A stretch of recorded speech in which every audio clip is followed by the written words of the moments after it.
Les portails que nous créons tous, deuxième partie, le paranormal. Bonjour encore une fois, c'est Maryse Varou. Suite à ce que je disais dans les vidéos précédentes, le corps humain est votre propre manifestation et il est destiné à vous fournir une expérience limitée dans le monde que vous appelez tous le monde physique. Mais le corps humain ne peut fournir qu'une gamme limitée de perceptions que ses cinq sens peuvent percevoir et cela conduit à une manière purement matérialiste d'interpréter l'existence. Et le meilleur exemple de cela est la science officielle établie sur Terre.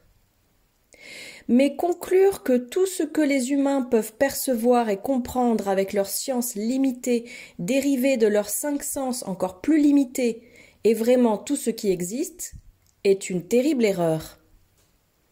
Comme je l'ai déjà décrit, la science taïgésienne ainsi que la science de presque toutes les races avancées de la Fédération ou non peuvent détecter des formes d'énergie extrêmement subtiles en utilisant des capteurs très avancés de la famille des interféromètres.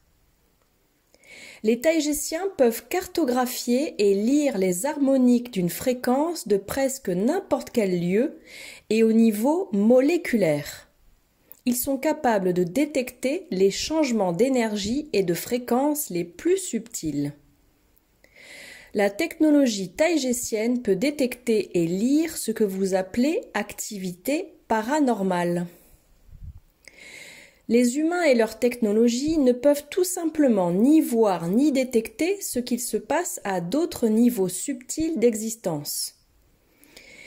Ils ne peuvent pas voir l'ensemble du monde vaste et compliqué rempli d'entités, d'animaux et de personnes qui est entrelacé avec ce qu'ils appellent le monde matériel. Mais nous pouvons le faire. Tout d'abord, nous pouvons percevoir les choses mentalement car nos sens vont au-delà des cinq sens que les humains comptabilisent. Mais ici, pour l'instant, je ne vais parler que de ce que les races stellaires peuvent détecter avec de la haute technologie. Ces informations sont collectées de plusieurs façons et l'une des méthodes les plus courantes est l'utilisation de drones sphériques, ce que j'ai décrit dans une vidéo précédente.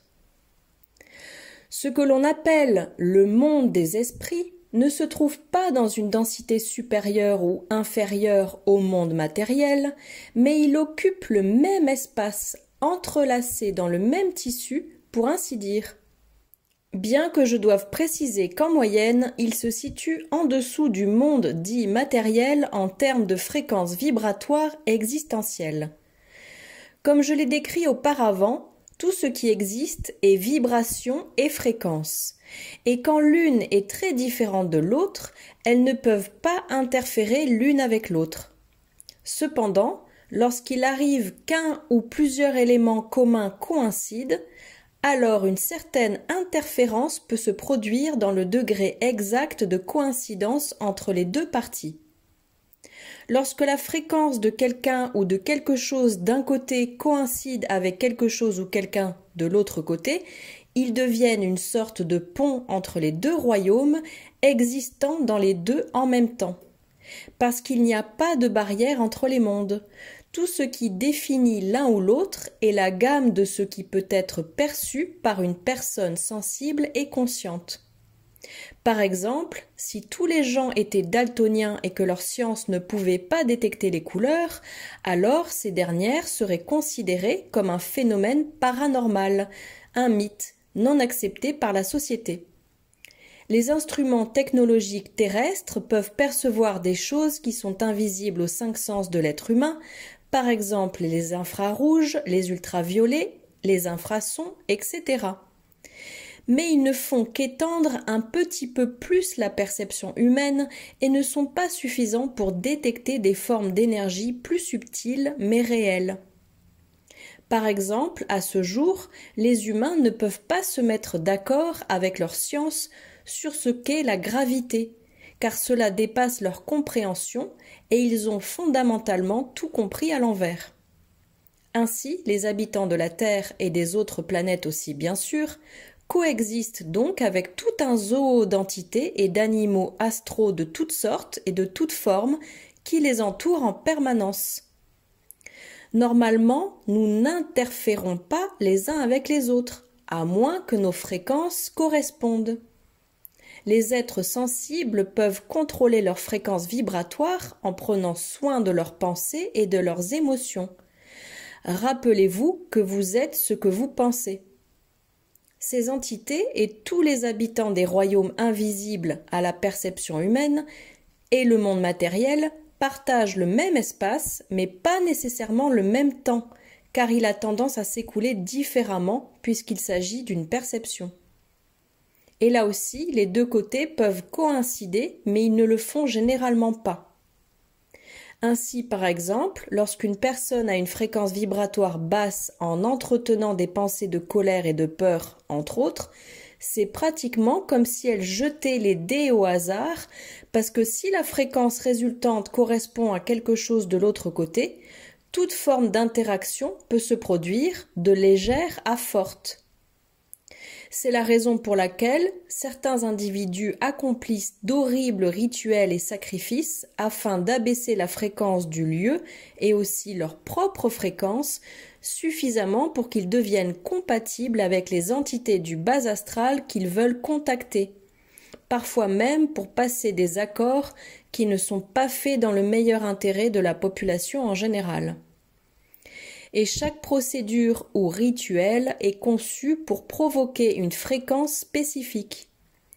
Et les prêtres savent que cette fréquence correspond à l'entité ou aux entités qu'ils souhaitent contacter.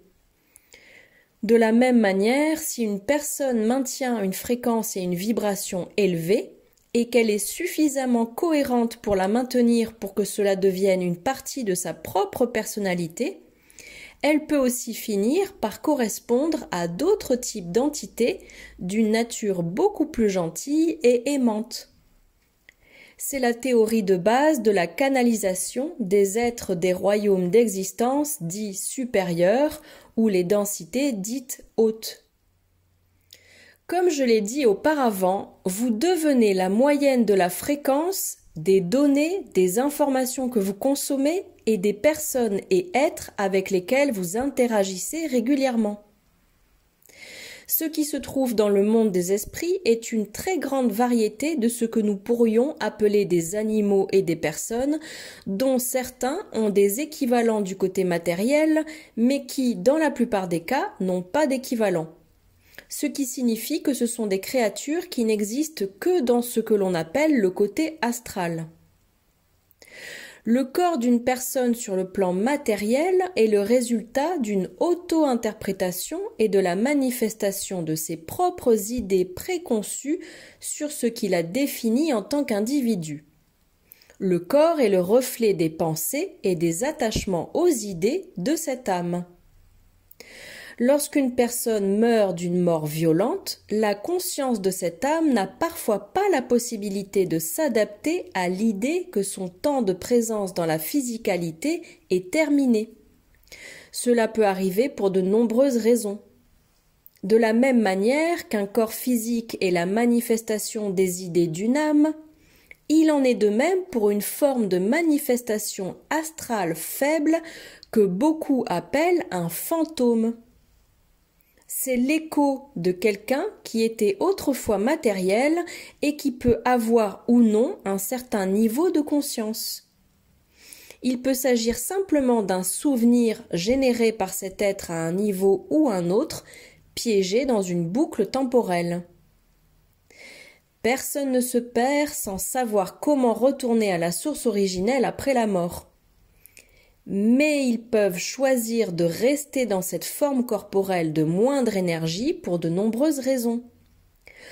On dit que la principale raison serait la peur d'être punis pour les mauvaises choses qu'ils ont pu faire dans leur vie.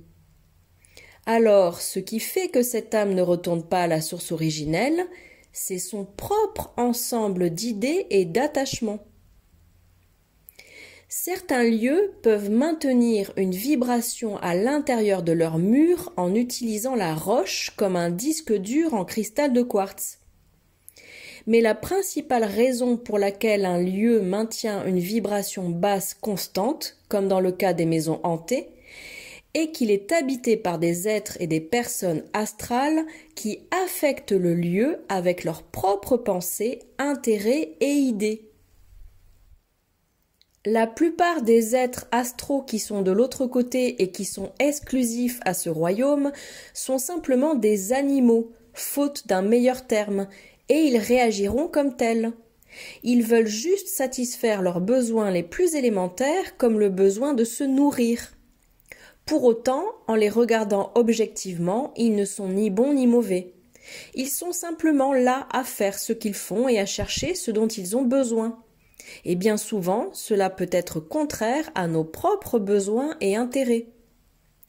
Le problème peut survenir lorsqu'un sujet du côté matériel devient vibratoirement compatible avec une ou plusieurs de ces entités de type animal ou d'un autre type, car bien que normalement un côté ne puisse pas voir l'autre, lorsqu'une coïncidence se produit, ils peuvent s'affecter mutuellement.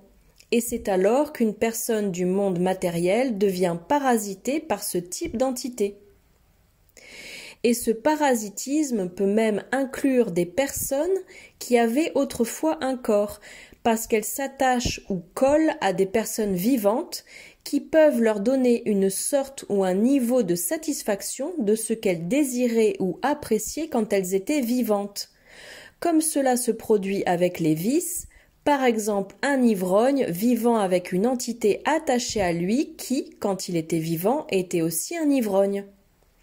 C'est également la principale cause de la schizophrénie, une cause que la science humaine est très loin de comprendre et encore plus loin d'accepter. Je travaille actuellement sur la 3e partie, qui est celle que je suis la plus impatiente de partager parce qu'elle contient des informations très révélatrices, importantes et utiles pour nous tous. Merci d'avoir été ici avec moi aujourd'hui, avec beaucoup d'amour. Maryse Varou.